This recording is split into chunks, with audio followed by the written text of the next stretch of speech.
Welcome back, everybody, for another deep dive with us. Today, we're going to be looking at the book of Joel. Oh, nice. Yeah, a prophetic book in the Hebrew Bible. Yeah. And it's vivid imagery, intense emotions, and ultimately a message of hope. Yeah, it's a really interesting book. Yeah. We've got some fascinating sources on this one. For sure. And I'm excited to unpack them with you. I'm excited too. Joel is one of those books that I feel like is often overlooked. Right. But it's a real hidden gem. Yeah. You're in for a real roller coaster ride through themes of destruction, judgment, repentance, and then ultimately restoration. Yeah. Buckle up, listeners, because it starts off with a bang. It really does. A devastating locust plague. Yeah. Joel 1 just paints this incredibly visceral picture Right. of these insects just consuming everything in their path. Mm-hmm. Crops, trees, you name it. It's like a biblical disaster movie. Yeah. Yeah, it's apocalyptic for sure. What's so interesting about it is the way that Joel really emphasizes the severity by using 4 different Hebrew words for locusts. That's so- 5. Yeah, it's like he's throwing the entire, Wow. lexicon at these insects to convey the scale of the devastation. 4 different words. That's serious. Ah. And, thinking about it, I mean, this plague would have had just ripple effects on every aspect of life back then. Oh, absolutely. I mean, it wouldn't just be about the crops. Exactly. I mean, imagine the economic fallout, right, from a failed harvest. Right. The religious implications when, offerings at the temple are disrupted because there's no grain or wine left. Yeah. And the social unrest that would inevitably follow. Yeah. This plague throws everything into chaos. Total societal meltdown. Yeah. And we have these modern-day locust events, right? Yeah. That give us kind of a chilling glimpse into what Joel's audience might have experienced. Yeah, those parallels really bring the ancient text to life, don't they? But here's where it gets even more intense. Okay. This plague isn't just a natural disaster. Oh. Joel uses it as a sign, a foreshadowing of something bigger and more terrifying. The day of the Lord. Okay, so you've got a plague of epic proportions that's Yeah. also a warning sign. That's right. Now I'm really intrigued. Yeah. What exactly is this day of the Lord? So it's a concept that's used throughout prophetic literature Okay. to describe a time of divine judgment, cosmic upheaval. Okay. Think of it as a reckoning, Hmm. a time when everything is turned upside down. Wow, that's heavy stuff. Yeah. So we go from this terrifying plague Right. to an even more terrifying prediction. Yeah. Talk about escalating the tension. Yeah. Yeah. And as if that wasn't enough. Right. Things get even more intense in Joel 2 with the arrival of an invading army. Okay, an invading army. So who is this invading army? Are we talking about a literal enemy force? That's where the debate comes in. Okay. Some scholars believe it refers to like a historical enemy of Judah. Like the Babylonians? Okay. Others see it as a symbolic representation of the locusts themselves. Okay. Continuing the imagery from chapter 1. Okay. And then there are those who interpret it as a future apocalyptic force. Wow, so many different perspectives. Yeah, it's fascinating. That's what I love about deep dives like this. Me too. So we've got this plague, we've got this invading army, Yeah. this looming sense of judgment. Wow. Things aren't looking so good, are they? They're definitely bleak. But, even in the midst of judgment, Yeah. Joel reminds us that God is merciful and compassionate. Okay. There's always a chance for redemption. Okay. And that's where the call to repentance comes in Joel 2.1 to 17. So there's a glimmer of hope amidst all this darkness. There is. What does this call to repentance involve? So it's not just about outward rituals like fasting and weeping, Okay. although those are mentioned. Yeah. Joel emphasizes the importance of a genuine change of heart, Hmm. a recognition of wrongdoing. And a sincere desire to turn back to God.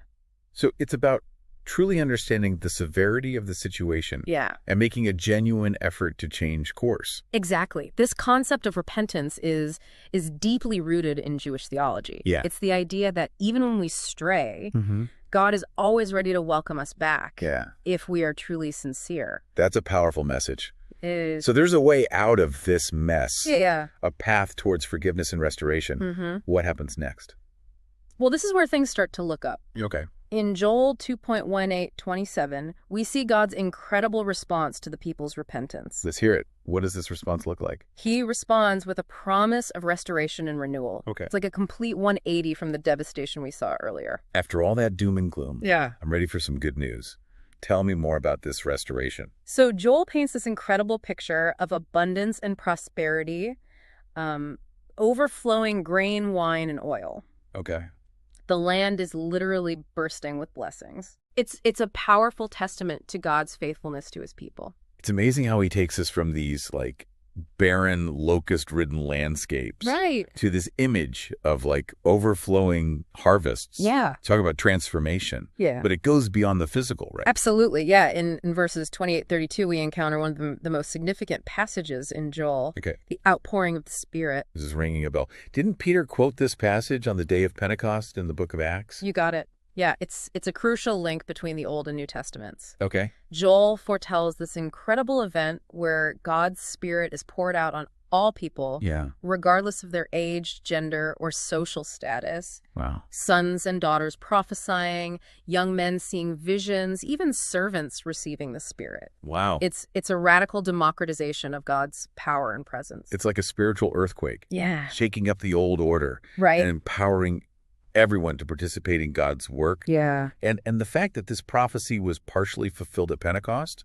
Right. makes you wonder about the potential for even greater outpourings in the future. It's definitely something to ponder. Yeah. And that theme of empowerment continues as we move into Joel 3, Okay. where the focus shifts to God's judgment on the nations, Okay. particularly those who have harmed Judah. Okay, so the tables are turning. Yeah, Now it's about holding those who have done wrong accountable. exactly. And Joel sets this judgment in a symbolic location, Okay. the Valley of Jehoshaphat.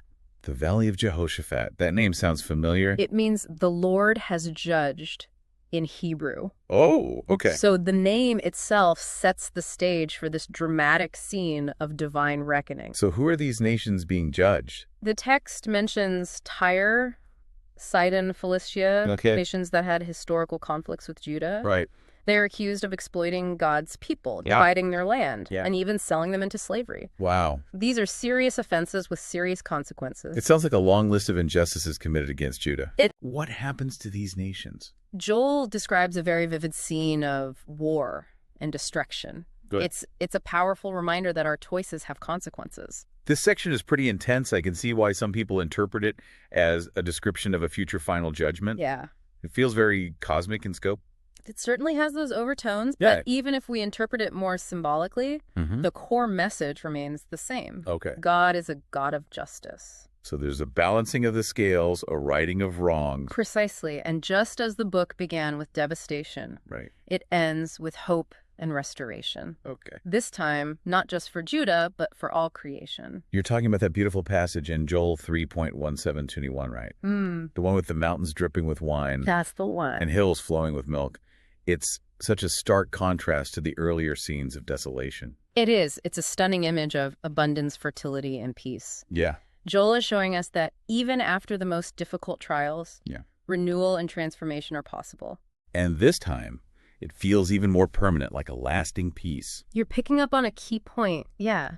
Joel emphasizes that Judah will reside securely forever, Wow. that Jerusalem will be safe from generation to generation. No. It's a powerful statement about God's unwavering commitment to his people Yeah. and the ultimate triumph of good over evil. It's such a powerful message of hope.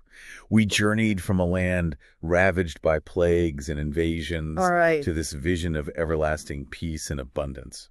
And it all hinges on that pivotal moment of repentance. Yeah. Joel shows us that turning back to God unlocks his mercy, compassion, Yeah. and ultimately his promise of restoration. Wow, what a roller coaster of emotions. The book of Joel packs so much into such a short space. It truly does. Yeah. And it's amazing how relevant its themes are even today. Right. Just think about it. Are there things in our modern world that feel like locust plagues, whether Yeah. literally or metaphorically? How do we grapple with the idea of the day of the Lord in our own time? Those are great questions. It's like Joel is holding up a mirror to our own lives. Yeah. Challenging us to find those parallels and think about how we respond to crises and challenges. Exactly. Joel reminds us that those difficult experiences can be a wake-up call, Right. a prompt to examine our actions, reevaluate our priorities. So just like the people of Judah were called to repentance, Yeah. maybe we're being called to make changes in our own lives. Right. To shift our perspective. Yeah. To turn back towards what truly matters. And the beautiful thing is, Yeah. Joel offers this powerful message of hope. Right. No matter how bad things seem, there's always a possibility for renewal, restoration, and a future filled with abundance and peace.